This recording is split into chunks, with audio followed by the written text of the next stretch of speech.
দর্শক, এই মুহূর্তে সচিবালয় থেকে যুক্ত হচ্ছেন সহকর্মী রাকিব হাসান। রাকিব, আগামীকাল শপথ গ্রহণকে কেন্দ্র করে মন্ত্রিপরিষদের সার্বিক প্রস্তুতি নিয়ে কি খবর আছে আপনার কাছে, আমাদের জানাবেন। নির্বাচনের পর সংসদ সদস্য এবং মন্ত্রিপরিষদের শপথ গ্রহণ সে উপলক্ষেই কিন্তু আমরা দেখতে পাচ্ছি এর মধ্যে সকল প্রস্তুতি কিন্তু সম্পন্ন করেছে মন্ত্রিপরিষদ বিভাগ।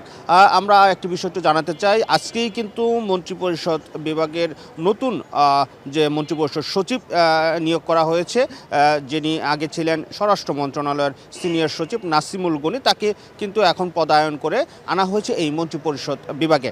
অল্প কিছুক্ষণ আগে আমরা তার সাথে কথা বলেছিলাম যে আজকে তার কাজে যোগদান পর তিনি যে গুরু দায়িত্ব পাচ্ছেন, অর্থাৎ তার উপর যে গুরু দায়িত্বটি রয়েছে, অর্থাৎ ত্রয়োদশ জাতীয় সংসদ নির্বাচনের সংসদ সদস্যদের শপথ এবং মন্ত্রিপরিষদের শপথ অনুষ্ঠানের যে দায়িত্বটি সাধারণত মন্ত্রিপরিষদ বিভাগ পালন করে থাকে, সেই বিষয়ে তাদের প্রস্তুতি কতটা রয়েছেন এবং তিনি আমাদের কিছু বিষয়টি জানিয়েছেন।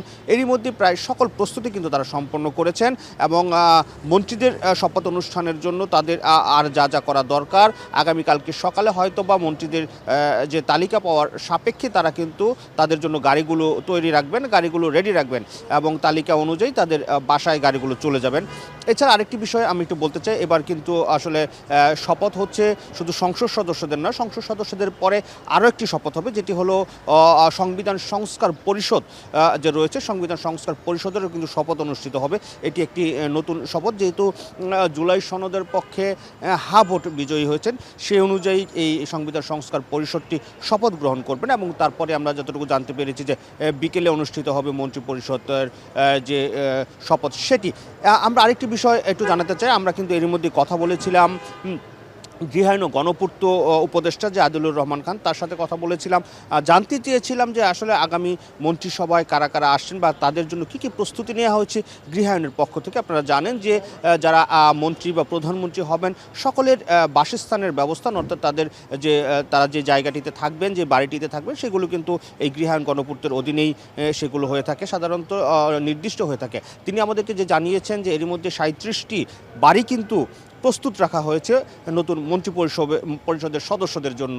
তবে প্রধানমন্ত্রীর বিষয়টিতে তিনি স্পষ্ট এখনও করেনি, কারণ তার কাছে এখনও কোনো নির্দেশনা হয়নি বা আসেনি এখনও, কারণ প্রধানমন্ত্রী শপথ নেওয়ার পর কোথায় থাকবেন সে বিষয়টি নিয়ে এখনও মানুষের মধ্যে একটু ধোঁয়াশা রয়েছে। কারণ হচ্ছে প্রধানমন্ত্রীর জন্য নির্দিষ্ট যে বাড়িটি আসলে ওনারা চিন্তা করছেন যে এখন প্রধান উপদেষ্টা যে বাড়িটিতে থাকছেন সেটি প্রথম অগ্রাধিকার ভিত্তিতে এই বাড়িটিকে চিন্তা করা হয়েছে এবং এর আগে আরও একটি যেটি অবস্থান চিন্তা করা হয়েছে সেটি হলো সংসদ ভবনের ভেতর স্পিকার এবং ডেপুটি স্পিকারের যে বাড়ি দুইটি রয়েছে, সেই দুইটি বাড়িকে একত্রীভূত করে এইটিকে প্রধানমন্ত্রীর জন্য তারা নির্দিষ্ট করতে চান। তবে এখনও কোনো বিষয় কিন্তু নির্দেশনা আসেনি, কারণ এই বিষয়ে সিদ্ধান্ত নেবেন নতুন প্রধানমন্ত্রী যিনি হবেন, তিনি যা চাইবেন সেই অনুযায়ী হয়তো বা তারা ব্যবস্থা করবেন। তাই এই বিষয়টি এখনও পর্যন্ত তাদের কাছে কোনো নির্দেশনা না আসায় তারা সেই বিষয়ে কোনো সিদ্ধান্ত নিতে পারেনি।